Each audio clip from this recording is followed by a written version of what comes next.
Have you ever wondered how masterpieces were crafted centuries ago? Come with me to uncover the secrets of our favourite ancient artists, from intricate brushwork to groundbreaking techniques. The Renaissance was a period of rapid scientific development that marked a rebirth of ideas and values from antiquity. The role and understanding of art saw a significant shift at this time, positioning the artist as a respected master rather than a no-name artisan. This shift led to a rise of workshops, unions, and commission systems, as well as developments in artistic practices.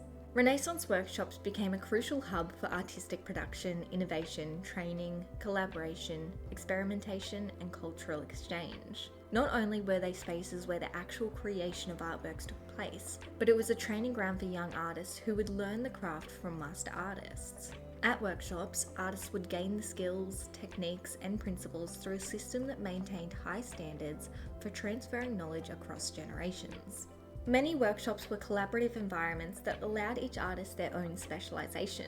They divided their labor, which increased efficiency and allowed the production of more complex and polished work. Artists explored new techniques, materials, and styles that led to significant artistic advancements, including linear perspective and other oil painting techniques that were refined. A part of the agreement between master and apprentice was that all artworks, no matter the contribution from lesser artists, was attributed to the master. They functioned as a business. They managed commissions, negotiated with patrons, and handled finances, as the reputation of the workshop could significantly impact an artist's career and social standing.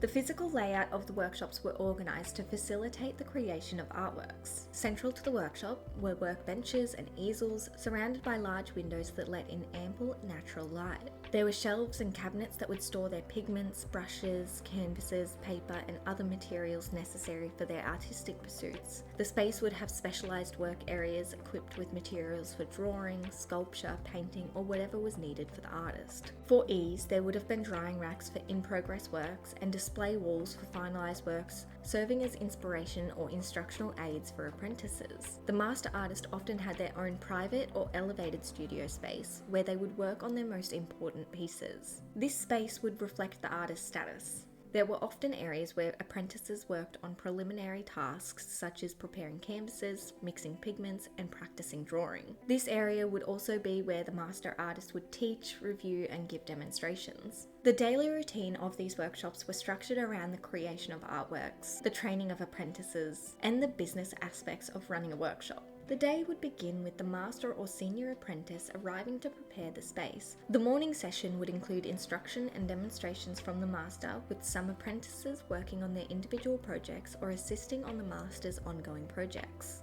The afternoon session would see apprentices resuming their tasks and the master focusing on critical aspects of their work. The master would also meet with patrons to discuss commissions, review progress, and make future arrangements. After they had finished preparing for the next day, the master would review the day's work and provide feedback. The evening hours could be spent studying drawing, anatomy, and other subjects, and was a largely self-driven exercise that many believed was crucial for their development. Leonardo da Vinci's multifaceted talents and innovative approach to art were shown in his workshop practices. Working with a team of skilled assistants and apprentices, Leonardo shared his knowledge of anatomy, perspective, and techniques.